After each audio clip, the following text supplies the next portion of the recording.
Hello, Good Dirt listeners. This is Emma. I just wanted to announce really quickly that my mom and I will be at our first in-person book event that we've had in, years now. This Sunday, April 24th, in Leesburg, Virginia, at Birch Tree Books, which is on King Street, right on the main street in downtown Leesburg. So if you're around, we'd love to see you. We'd love if you came by and told us that you heard about the event here on the podcast. We'll have our books, The Guide to Slow Living, for sale there. You can buy them from Leah at the bookstore, Birch Tree Books. And we will be signing them and chatting and otherwise just hanging out. Also, the bookstore is inside a vintage and home goods store called The Corner Store. My good friend Sarah owns that, and it's beautiful, so be careful. You might want to buy everything in there, too. And then it's also right next door to Cowbell Kitchen. So 3 of our favorite local Leesburg businesses, all in the same spot. It'll be great. Oh, and this all takes place during the Leesburg Flower and Garden Festival, which is this weekend, the 23rd and 24th. So come on by, 1 to 3 p.m., April 24th, Birch Tree Books. See you there. It's the Hearts and Minds campaign of trying to get everyone to think a little deeper about what they're purchasing and what's going on in all the decisions they make. And that's what it's really about, is educating people and helping people become aware of the things as they come up, and just helping to build a better world through that. And how that's always been a part of our company is education as well as making clothes. And it's never been one without the other. And I don't think it ever will be.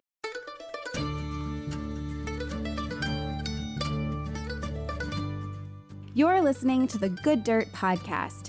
This is a place where we dig into the nitty-gritty of sustainable living through food, fashion, and lifestyle. And we're your hosts, Mary and Emma Kingsley, the mother and daughter founder team of Lady Farmer. We're sowing seeds of slow living through our community platform, events, and online marketplace. We started this podcast as a means to share the wealth of information and quality conversations that we're having in our world as we dream up and deliver ways for each of us to live into the new paradigm, one that is regenerative, balanced, and whole. We want to put the microphone in front of the voices that need to be heard the most right now: the farmers, the dreamers, the designers, and the doers. So come cultivate a better world with us. We're so glad you're here. Now, let's dig in.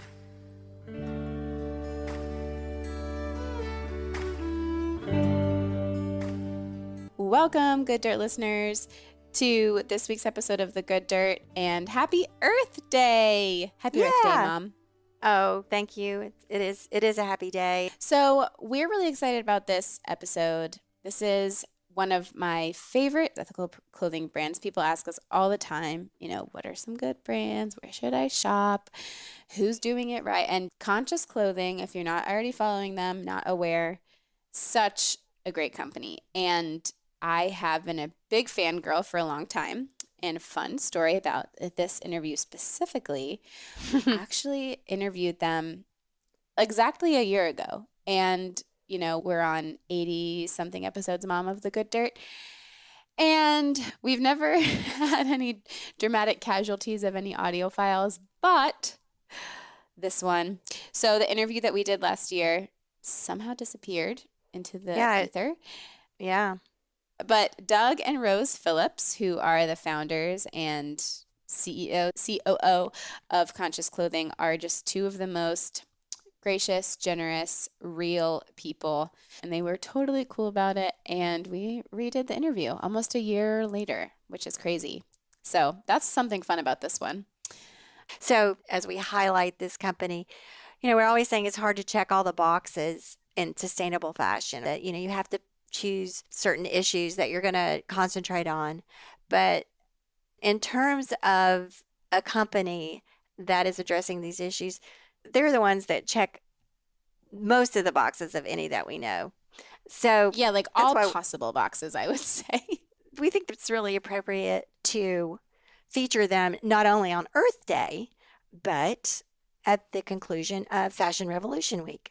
And if you're just now tuning in and you're not aware of Fashion Revolution Week, I encourage you to go listen to the bonus episode that we dropped on Monday. That explains all about Fashion Revolution. And Emma and I talk a little bit about our own personal fashion revolutions, what that movement is and what it means and what it's about. Really good stuff, y'all, as you say, Mom. Yeah.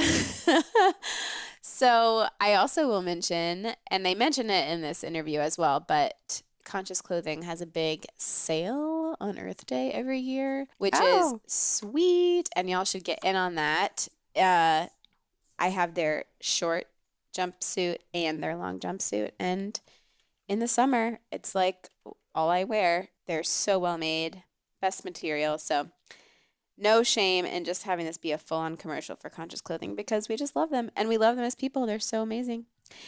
Conscious Clothing is an organic fiber clothing manufacturer with a mission of adding value to people's lives through beautiful clothing made in the U.S. with the best organic materials for a healthier life and planet.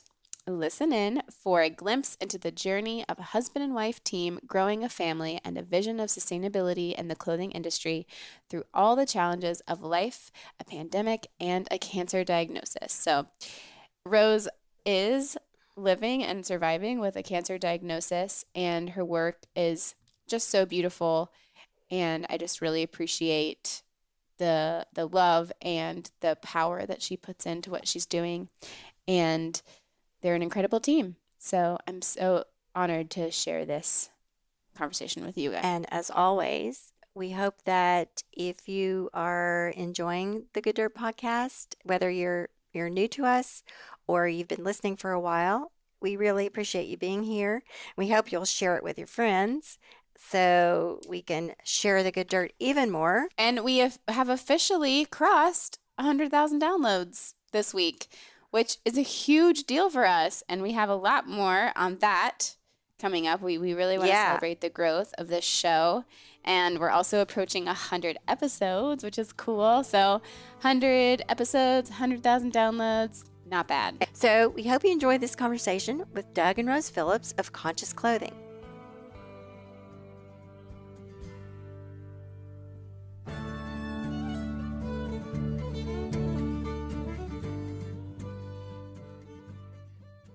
This kind of all started when Rose was looking for organic kids clothing for her young ones, and there was just nothing available commercially on the market. And so she sourced some organic materials and made her own stuff. And then family and friends started seeing it and going, hey, this is great. I want a pair. And that's just kind of how it grew. And it grew and grew some more until she opened an Etsy shop and started offering it. And we grew a small base of loyal people and just kept going from there. And then I kind of came into the picture a little bit later, about 12 years ago. And I came from a woodworking industry backwards. That's the industry here around West Michigan was lumber and furniture. And so I had kind of a business sense, and she needed better photography. And I was selling stuff on eBay and she's selling stuff on Etsy. And I had a whole lighting and backdrop set. And boy, as soon as we started doing more professional photography where you could see things better and present them better, then things started really taking off. Well, then next thing you know, we went from a small facility in the front of the house to building a studio behind my wood shop. And that's the facility you'll see on our webpage that's up today. And and now we've grown this to another step in size, and it's been great because we've had this genuine outreach to people in this campaign of keeping everything a genuine message and for a good reason, and made with the best materials, and paying people good money to do it here in the US. And that's a slow growth process. And that's the world we want to be a part of and build on is, people like you guys and people that want to do the right thing for the right reasons. And that's where we're at. And I feel so lucky for everybody that supported us. And and then we just get to hang out together, me and the love of my life here and make culture. It's great. Yeah, it's a beautiful life. The whole thank you. And your studio is so beautiful. For anyone listening who hasn't seen pictures, it's just dreamy. I love it when you post pictures of when there's snow outside. I mean, all seasons, but it really just looks like a little slice of heaven to be able to work in. And Great yard. So, I mean, we just walk over from our house yeah, here. Yeah, it's a 30-foot commute to work every day, no traffic. And pretty great. yeah, it's just Amazing. wonderful. And I'm just so lucky to be able to live this kind of a life and offer the things we're able to offer to people. And it's really a treat. And I'm just really so thankful for everyone that supported us. yeah, and also just really good business that you've been able to sustain. I mean, I'm sure it hasn't been easy, but that's, I mean, being business owners ourselves and watching our last conversation, we talked about a lot of sustainable brands that we admire and just seeing, it's so easy for them to not make it. It's just so tough just trying to be a small company in a world of mega companies. Yeah. That's like this whole thing is about. That's like what Lady Farmer is about, really. Absolutely, and about real connections. And boy, we've just kind of been actually dealing with this a lot lately in the world of marketing. And I like a genuine connection. I mean, Emma, we found out about Emma because she was a customer. She found us somehow, loved what we do, and reached out to us. And here we are talking today. And that's the kind of connections in the world I want to be a part of, and that Conscious Clothing wants to be a brand that, that's where we relate, and then you've got the world of marketing, and it's always tough for me to go between this wanting to expand the message of conscious purchasing and organic clothing and all the reasons we do it, and being genuine and true to who we are. And I don't want to collaborate with people just because, we have a green blog or whatever, and you look at their stuff and it's kind of disingenuous. And so I've been pretty picky about who we choose to do things with, and just wanting to be genuine, in a world of monetary based decisions. We're going to market with these people because we're going to get X amount of customers based on their following, and we're just kind of not about that. Yeah. Well, I really appreciate you saying that. And just if I can reflect back, like it's working. I mean, from my perspective as a customer, well, I would say except for the dang Instagram algorithm where I literally feel like I don't see things I care about anymore. When I do see you or seek you out, it does come across that way, very genuine. And I know the people that you're photographing are people you know, mostly because you told me that, but also you can just tell that it's like people in your community and all of your, I just learned this word, we're going to sound so smart, UGC, user generated content, like the stuff people post. All of that is so great because your customers are so great naturally, I think. And anyways, just want to reflect that back to you. You're doing a great job. As you're talking, I'm thinking this is where capitalism can work. We talk a lot about how in the sustainable and regenerative space, I mean, can we even do it in our system where everything, the bottom line is everything?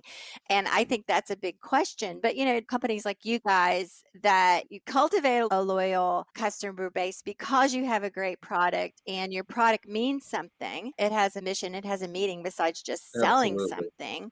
It does good in the world. It is sustainable. It is regenerative and all these things. And it is working. So I find you guys a very, very helpful example of what things can be. But it's crazy how much you have to fight for that. Even just by saying that's something that it's a daily you betcha. fight. Yeah, and there's such a crowded marketplace, and just getting more crowded with greenwashing. Everybody. Yeah. We want to talk about that. And it's so hard to watch everybody else talk about how they are, but we actually are.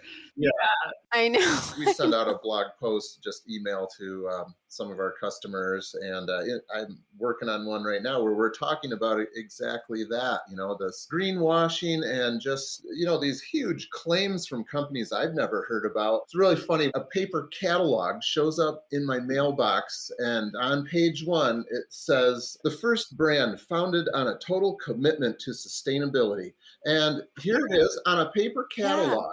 And I'm just thinking how many of these got printed and all the toxic inks and how they're all going to get thrown into the trash within a month. But you have to be a conscious consumer and actually use critical thinking and look at this and go, okay, here's this brand and they're sending me a paper catalog. And, there would be no more paper catalogs ever sent if the economics were not there and it made dollars and cents to mail paper catalogs. So there's the motive of this company right there. Not a total commitment to sustainability. There's a commitment to a profit motive right there. Yeah. Back to the paper catalog, what we hope we're cultivating in people and the podcasts and everything we do is when you're confronted like that, a red flag goes off. And I don't think most people really aren't there yet. It's just that the collective consciousness hasn't reached the point where that's going to set off an alarm, maybe even to give whatever company it is maybe some credit. I don't know. I mean, surely they know what they're doing. I mean, geez, you remember the Sears catalog. Geez, the thing was 2.5 inches thick.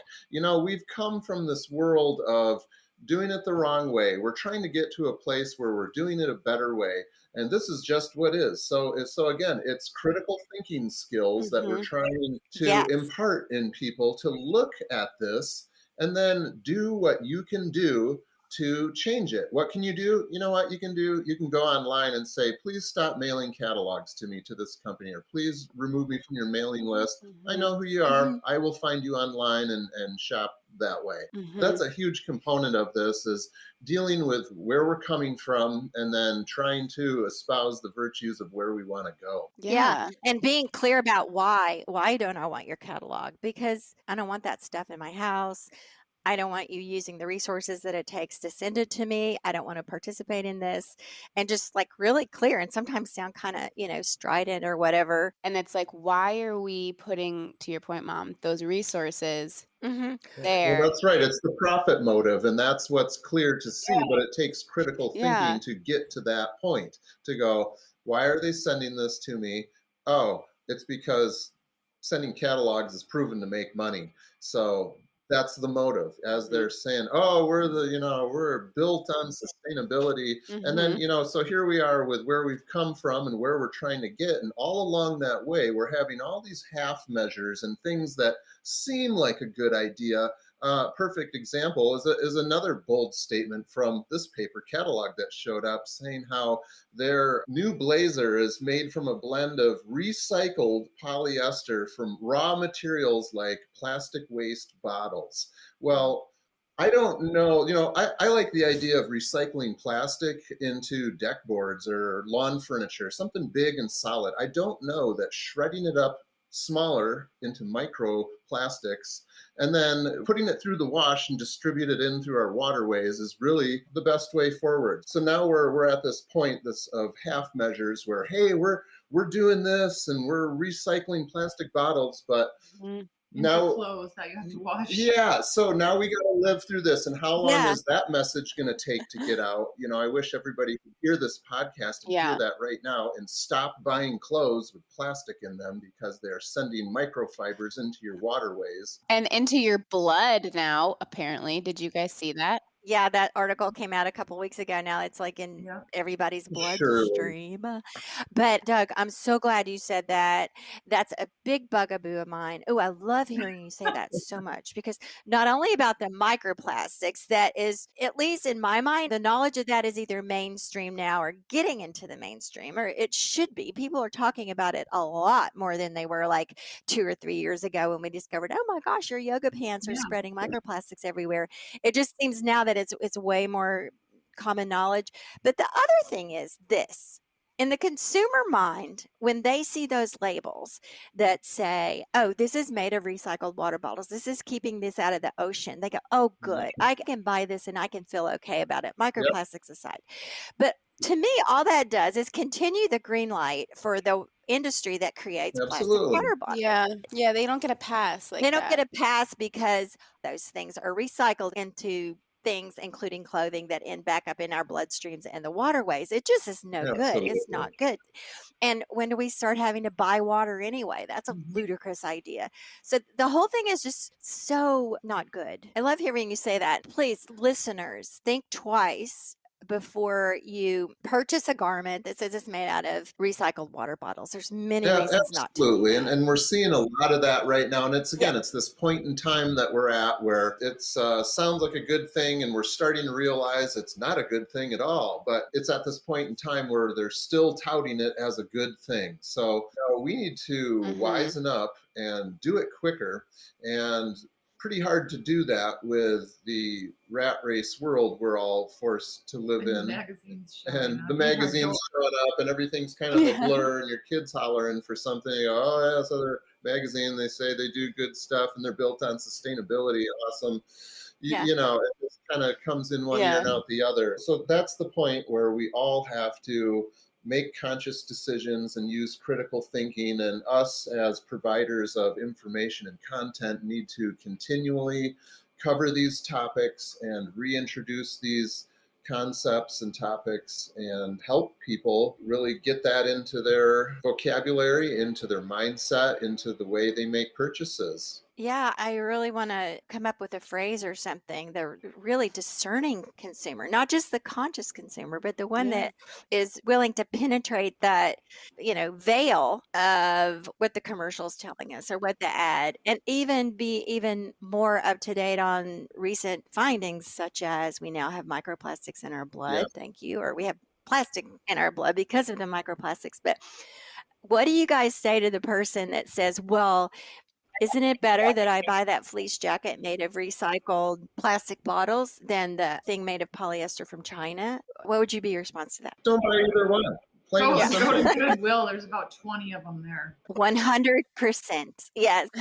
Or buy. Absolutely. Choose a natural fiber. And again, that's, the long road of education and the Hearts and Minds campaign, which we have been on for 20 years now. We've been a company for a little over 20 years. We've been doing this. Amazing. I just think it's really incredible. And you just kind of sticking to I think the word is integrity. You guys have real integrity that not a lot in this industry or in this field. Really. And just perseverance, because Lady Farmer started out, we were designing and manufacturing clothes, and we sort of veered off more in this communication and education space because we couldn't sustain that. We couldn't scale up to the point where it was doable.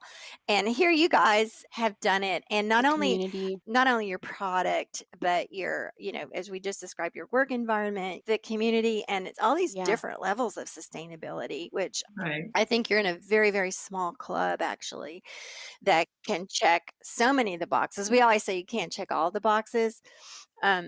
I don't know which ones y'all haven't checked, but let's go through them. You touched on it right there about that scale and the speed. And, the way that we've done this, we've been able to stair step to the next level. Because again, when you're trying to do a positive thing that isn't this profit motive thing that's going to blow up overnight, and now you've got all these scaling issues, and you hear these stories of these products that's a common story. But this one, we've been able to, it's getting a little busier now, we figure out how to manage that, and a little busier the next year, and we figure out a way to manage that. So that's been a beautiful thing, is that we've been able to stair step and slowly scale this and been able to handle it as things go forward and not be so overwhelmed. And you mentioned all those check boxes, and I think some of the ones I'm proudest of would have to be the situation with our sewers. We've got sewers that have their own industrial machines, and we've helped our sewers get them. We'll just provide them with them, and then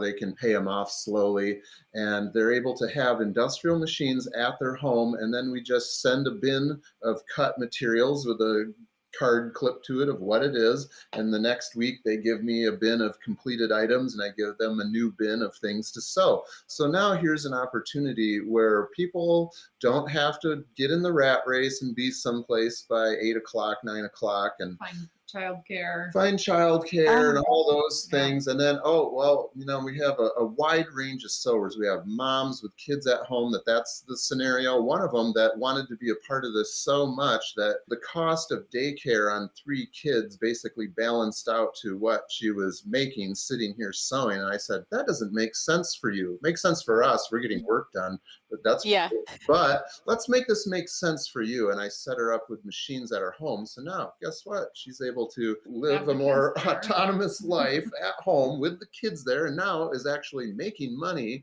and, able to keep an eye on her little ones. And, we have an older woman that has a duplex with her elderly parents next door, and they need to get to appointments. And hey, now she can live her life, take care of her parents, and make money. What a beautiful thing. And then COVID hit, and guess what? Everybody wanted to be home. It worked.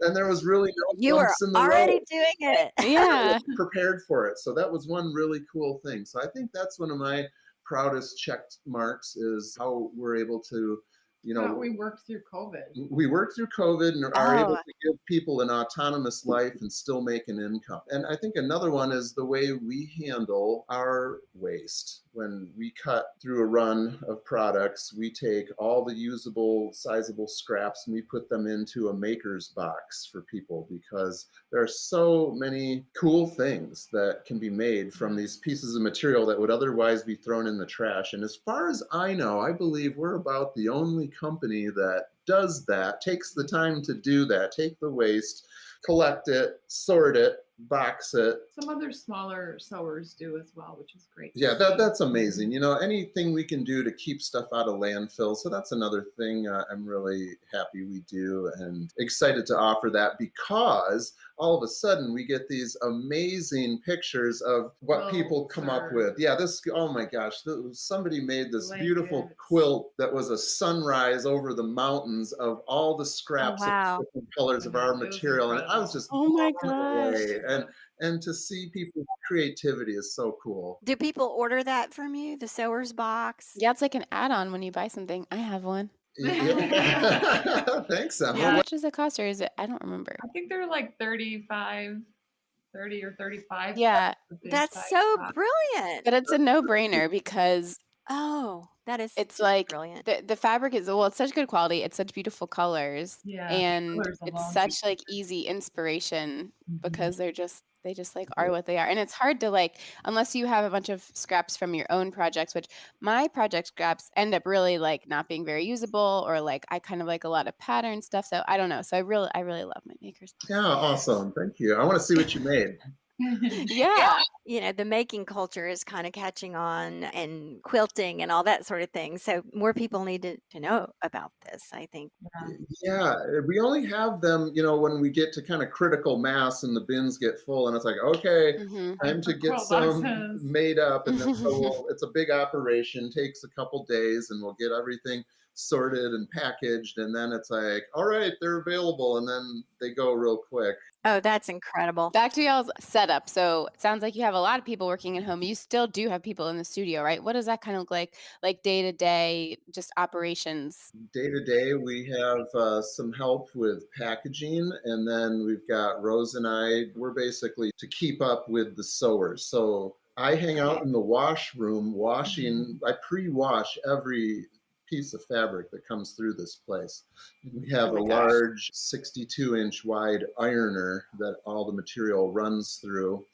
And so then after that's done, it goes over to the cutting tables, and there's 3 of them, large cut tables, and Rose and I roll out and cut things, and we have a little help with that. And then we've got a lot of marketing going on that we kind of, our marketing people, they're remote as well, but they'll come in and we'll talk of, okay, what are we going to talk about and what's important right now? And they'll do video around. Yeah, do a lot of video around the studio just to show the place and the process. And the whole process, because that's what people want to see. What we've learned is people want to see the process, and they want to see where we're doing it and how we're doing it. And I love sharing that. And then it does make it difficult when people are all at home sewing. So we have a new collection coming out. We'll have all the sewers come in for a big meeting and just touch base on, here's all the things.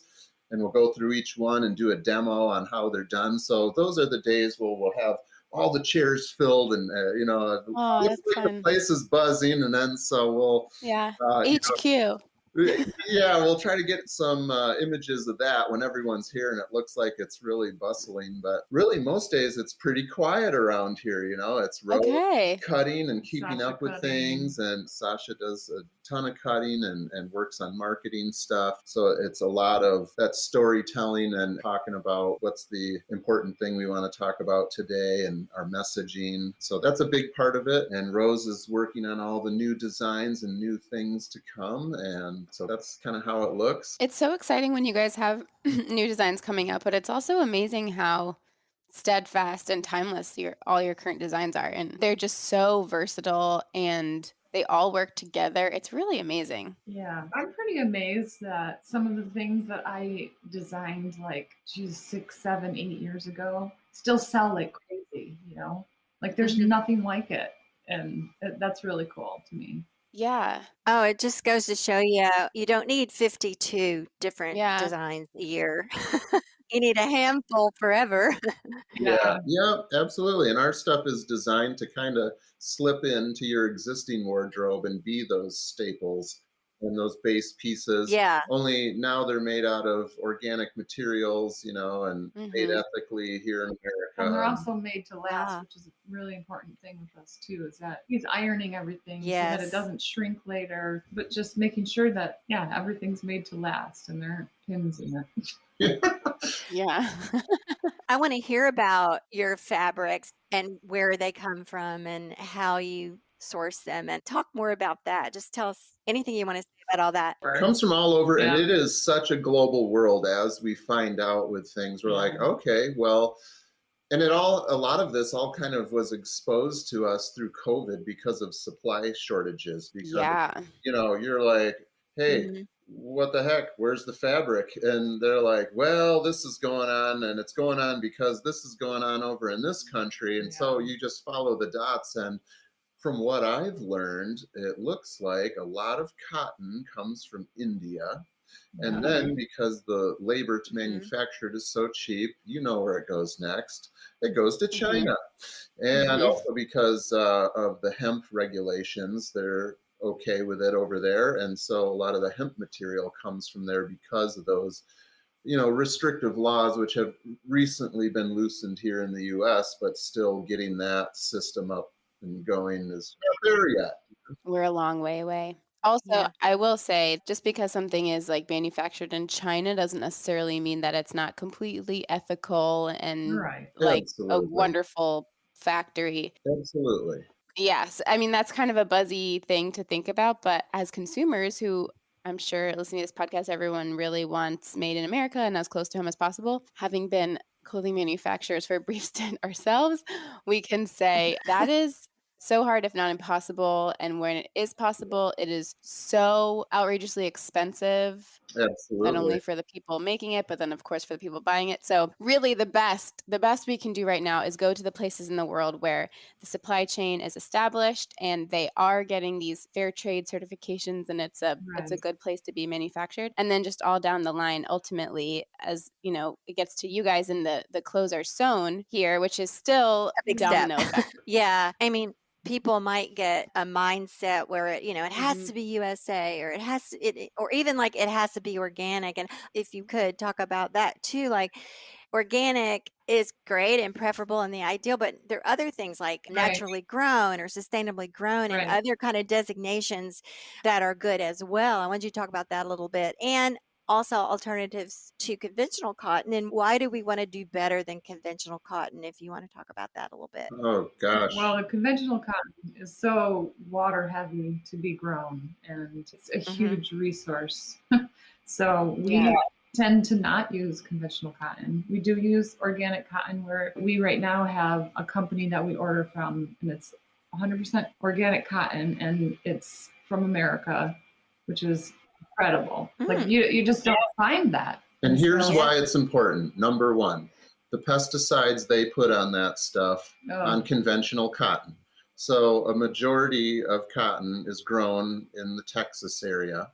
And it's no coincidence that the largest brain cancer hospital is in Texas. And that was because so many of these farmers were developing brain cancer after using these chemicals. And there is a great film that everybody should watch, True Cost, The True where Cost. they talk about this and how a woman Yes. started her organic Yes. cotton co-op down there after losing a husband to these chemicals. Yeah. So Yes.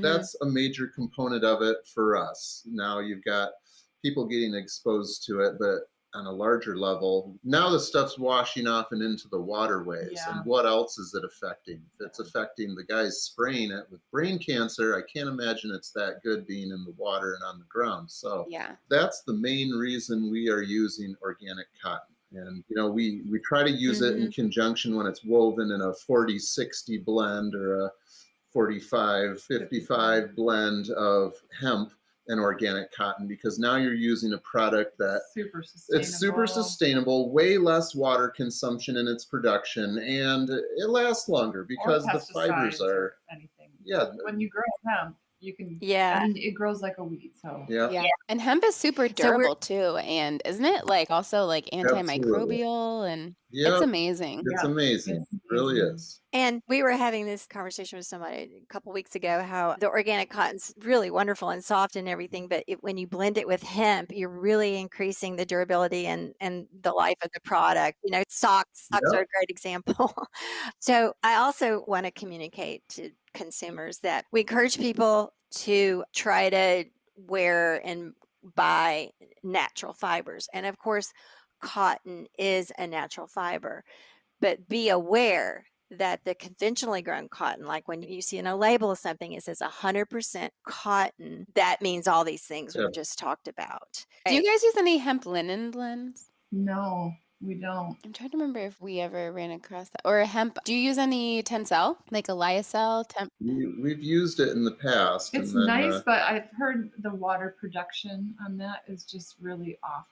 Yeah, so we stopped. I think it's one of those that's kind of greenwashy too. It's Yeah. definitely, I Absolutely. see so many brands saying this is the best, it's made from eucalyptus trees, and it's like, but the process to get it there is really toxic. Really Yep, toxic. absolutely. And that's kind of why we just we went away stopped from that it. one. And then also the fact that nobody knows what the heck it is. And and if we're not in a store and we don't have a brick and mortar shop where they can touch it and go, wow, this is amazing, it's kind of hard to tell them what it is, and you can't feel it over the internet. Yeah. So it had some complications, but the main reason was, the way it was produced. That's why we walked away. People get super excited about bamboo too, because it's like, oh, it's made from a plant and it feels so good.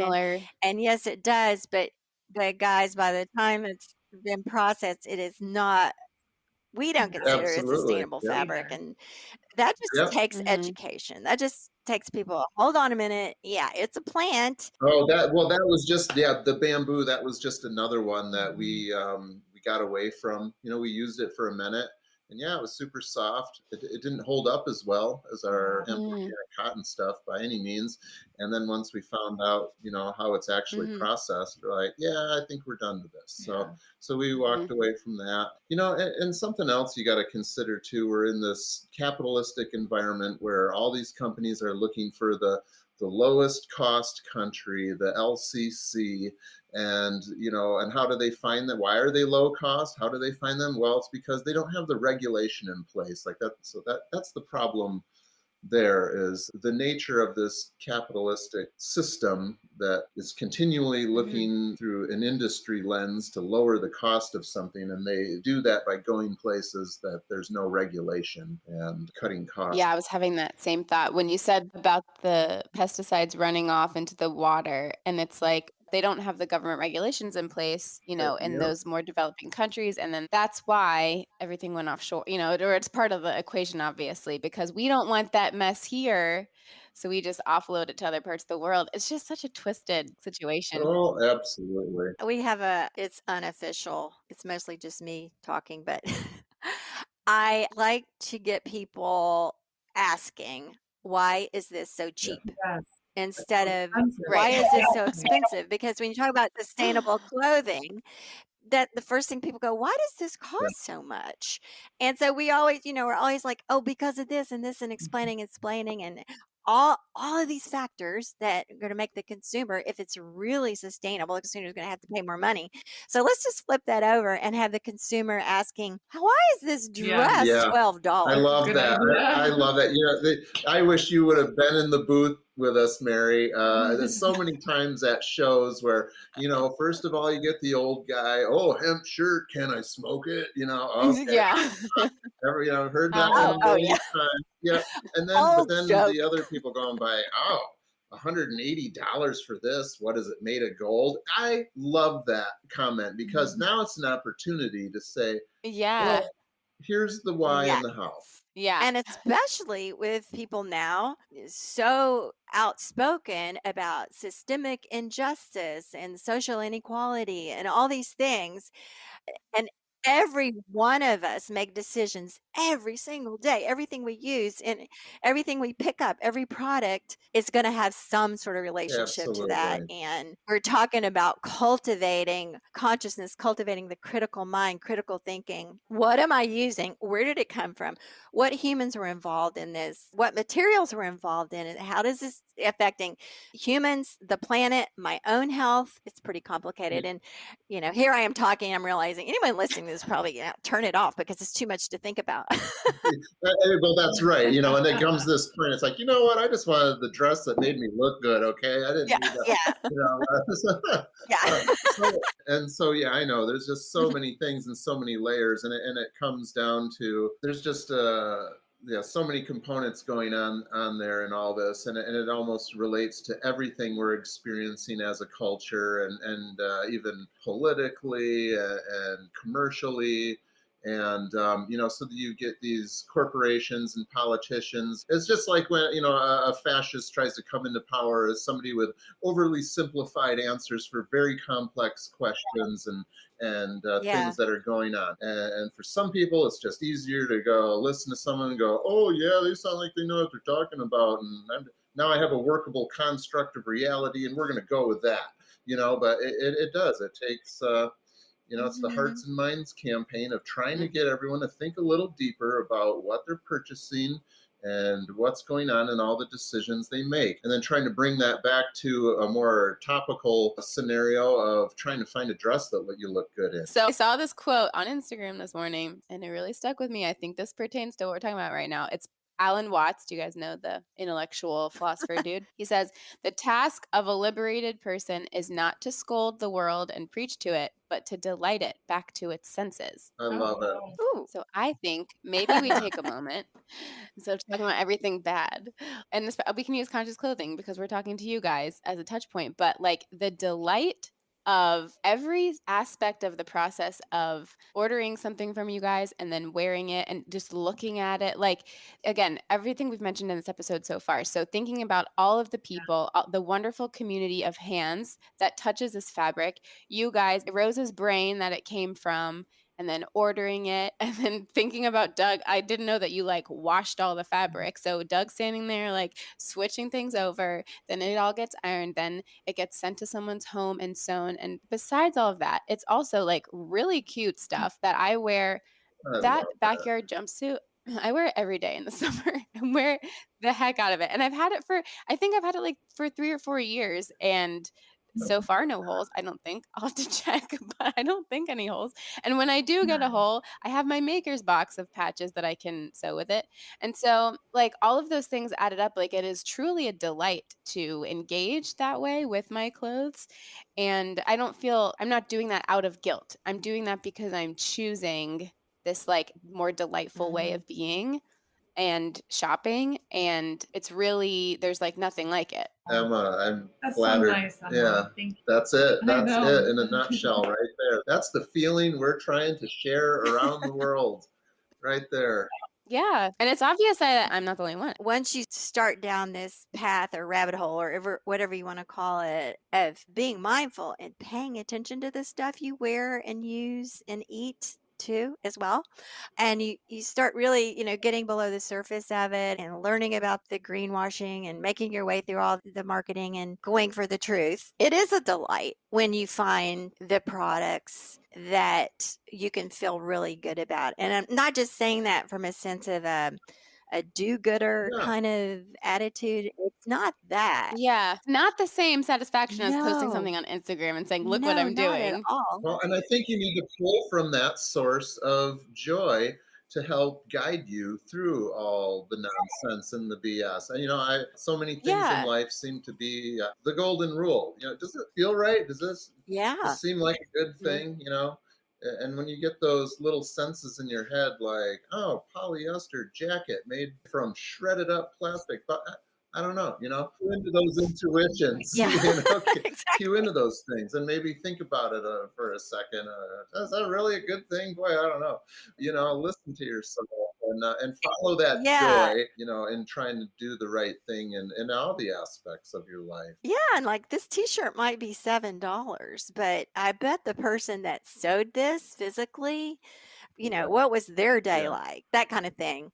Just really kind of thinking more, just going a little deeper. And it's not that it takes more time. I guess it's more like a rewiring of the brain or something. But talk to us about the Hearts and Minds campaign. What is that? Yeah, well, again, and that taking off from where you're leaving off right there, I feel that is a luxury for so many people to even be able to think that way, and I totally get that.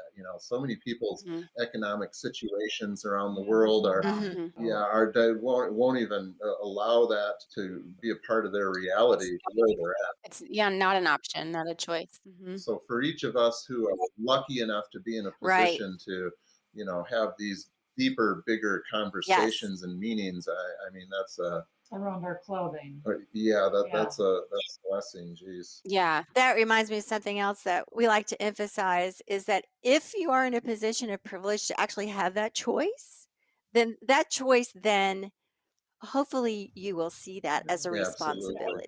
Yeah. absolutely. Does that make sense? It's like I could Mhm. afford a person saying a $7 t-shirt versus the organic cotton one that was made by someone that's paid well and so if you are able to support the more responsible thing, then I would just like to suggest that you consider that more of a responsibility than a choice if you're in that position. Yes, and not a responsibility that's a drag either. Like, gee, now I gotta, go out and Yeah, you're lucky. Right. yeah, you're lucky, and it should really be a joy and just fit in with everything that you're trying to do anyway. Well, it's kind of a way of wealth distribution, right? Like that's if the idea is to spread it around, then that's what better way to spread it around than to get Yeah. something awesome and support something awesome. Absolutely. That brings me right back to what we were talking about with marketing, and how I, on one hand feel like, hey, if you were in the right circles enough to even find out about us, then yeah, now you know about us. Now you can buy stuff from us, and that's genuine and that's awesome, as opposed Yeah. to like, just getting a marketing firm to put a bunch of catalogs out and try to bring people's, and it's about the numbers, and yeah, so that Hearts Right. and Minds, it's really about being authentic and all the things you do in your life and what we're trying to do, live our best life every day. Yeah, heck yeah. So, I'm just curious, what are some of your most popular styles that sell really well? Any pants, Any pants? any pair of pants that we have, they sell. And they have pockets, so And they all have pockets. yes, pockets are very important. Yeah. Yes. The backyard jumpsuit is real popular, which is Yeah. great. We have it with sleeves. We have a short version. So that's been Yeah. cool. I have the short version and the long version. Now, also coming up, spoiler, we do have a new line of some activewear stuff coming, which was one Oh, of our top sellers. And this is wonderful material. is it stretchy? It's It is yoga stretchy. It wear. is yoga wear. Well, we call it yoga. I kind of say it's active wear. Yeah. So because We've got like leggings, biker shorts, bralettes, Oh, and well, these mini tank mini tops. tanks, yeah. No, these were all things that we were making, but we wanted to kind of up things a little bit and change the Runs up our construction. game. So we pulled them for the last year And so now we're kind of reintroducing them, and it is a they're hemp really nice. organic cotton blend with the lowest amount of stretch that we could find, which was 4% stretch. So it's hemp organic cotton and 4% of Instead stretch. of like 100%. Instead of 98% Yeah. stretch and a little bit of cotton in there. So Yeah. so it's the least amount of that we could find for this type of material. So was it spandex or lycra, or are those just brand names? I don't even. correct. Yeah, it's all Yeah. the same kind of thing. It's so Yeah. if you want to have It's something called with a elastine. something with elasticity, it has to have elastine in it. And so, Yeah.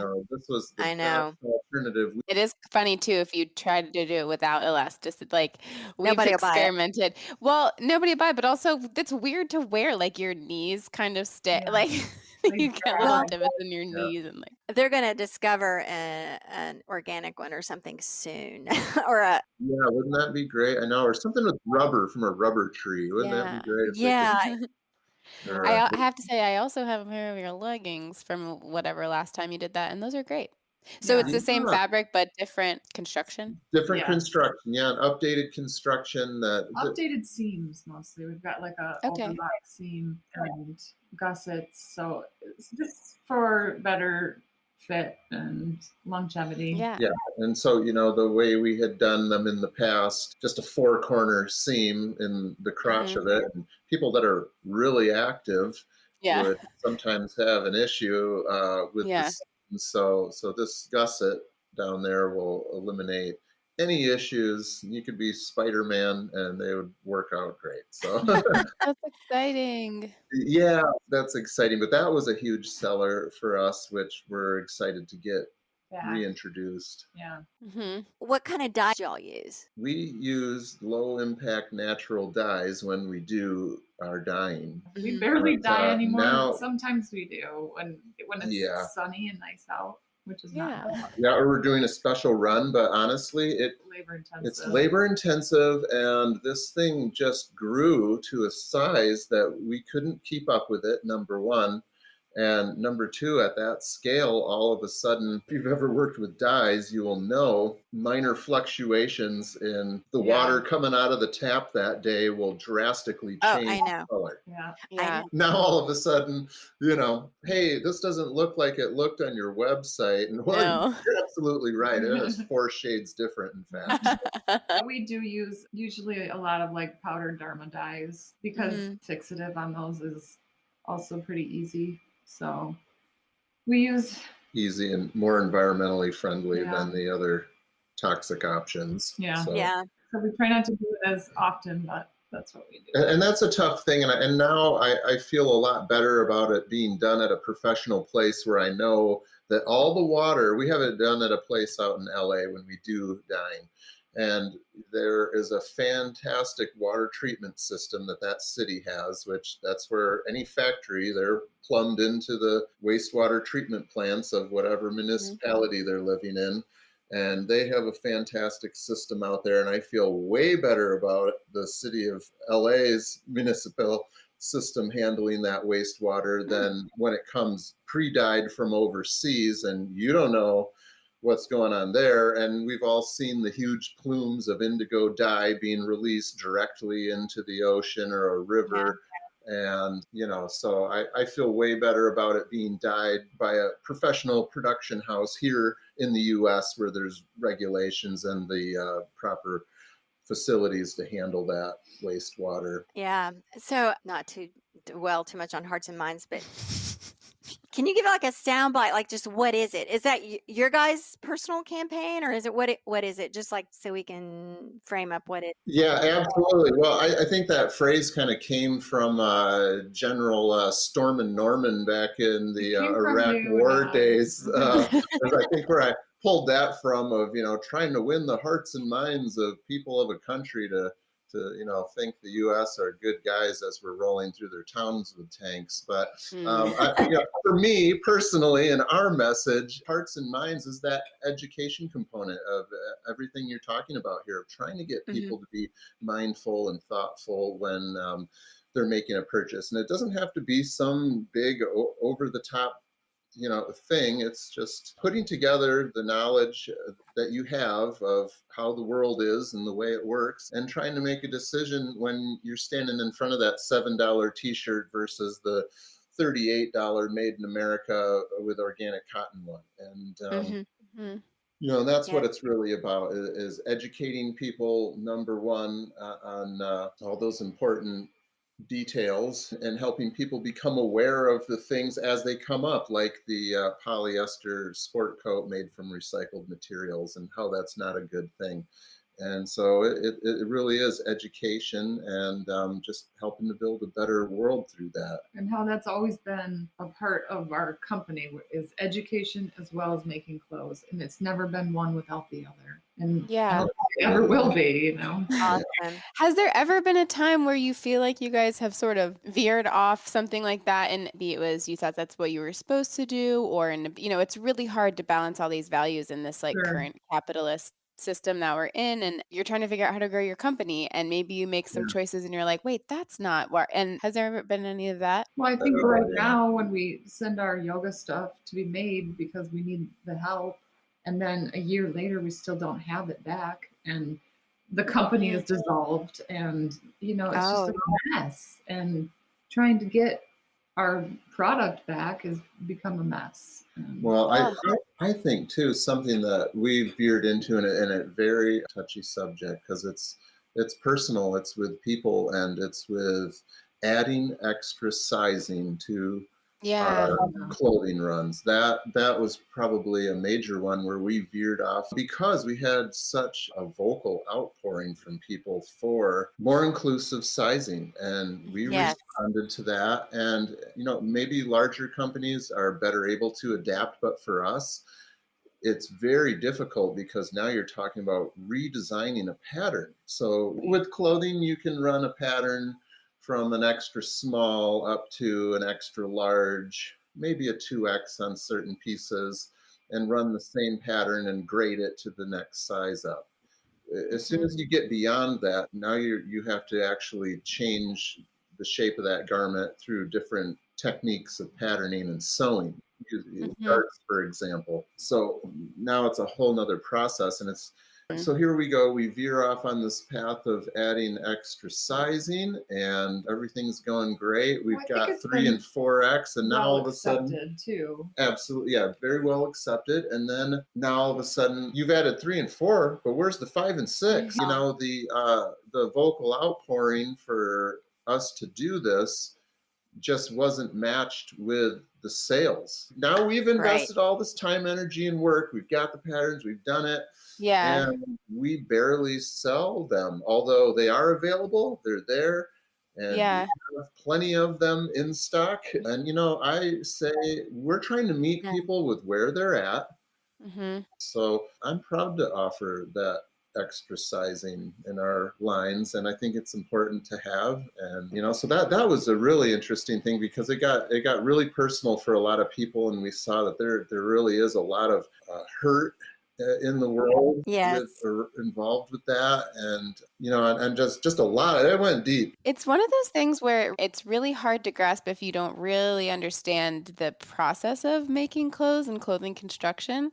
And a much less dramatic or much less heavy topic, I would say, would be pockets in clothes, because people love to say, oh, nothing ever has pockets, nothing ever has pockets. And it's like, well, have you ever made a garment? Have you have you ever priced out fabric? Do you know how much, like, a few extra square inches of fabric times however many units you're making it alters the cost amazingly. And of course, it makes so much sense why in fast fashion there would be no pockets, because it takes more time and material. So it's just like people like to place all these like feelings on things, and it's like actually it's all, as my grandfather always says, it all runs into money. We've talked about this great conversation.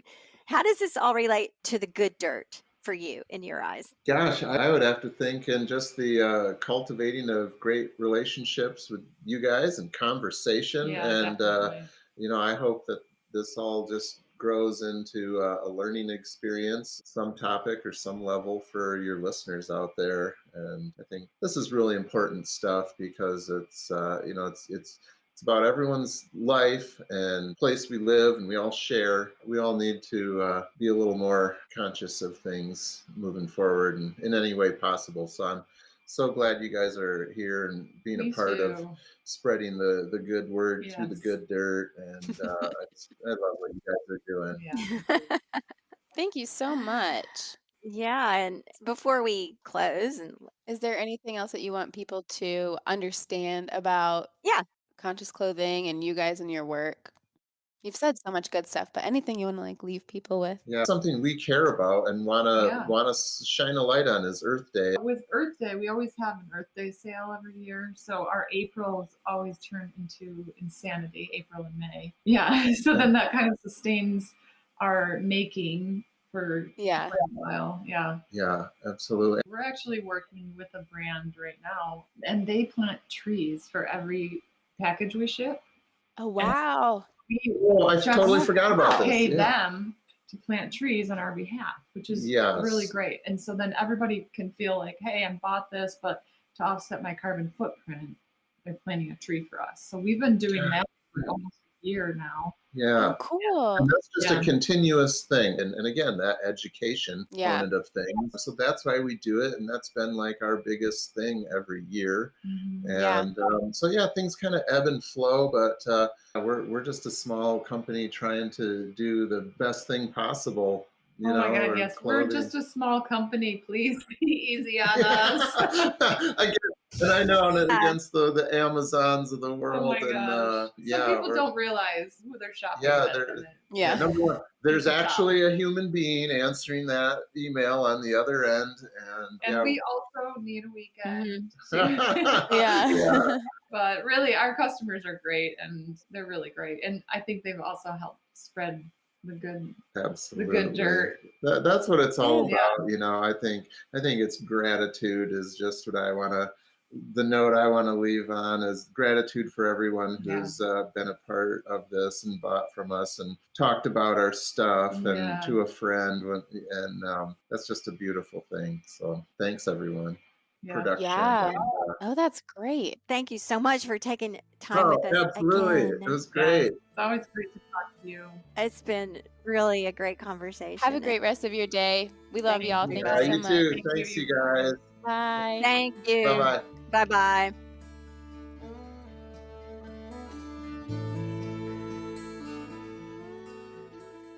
Thank you for tuning in to the Good Dirt Podcast. If you enjoyed this episode, we hope you'll share it with a friend to spread the good dirt. This show is produced by Lady Farmer, a slow living lifestyle community, and the original music is composed and performed by John Kingsley. For more from Lady Farmer, follow us on Instagram at We Are Lady Farmer. That's We Are Lady Farmer. Or join us online at www.ladyfarmer.com. We'll see you next time on The Good Dirt. Goodbye.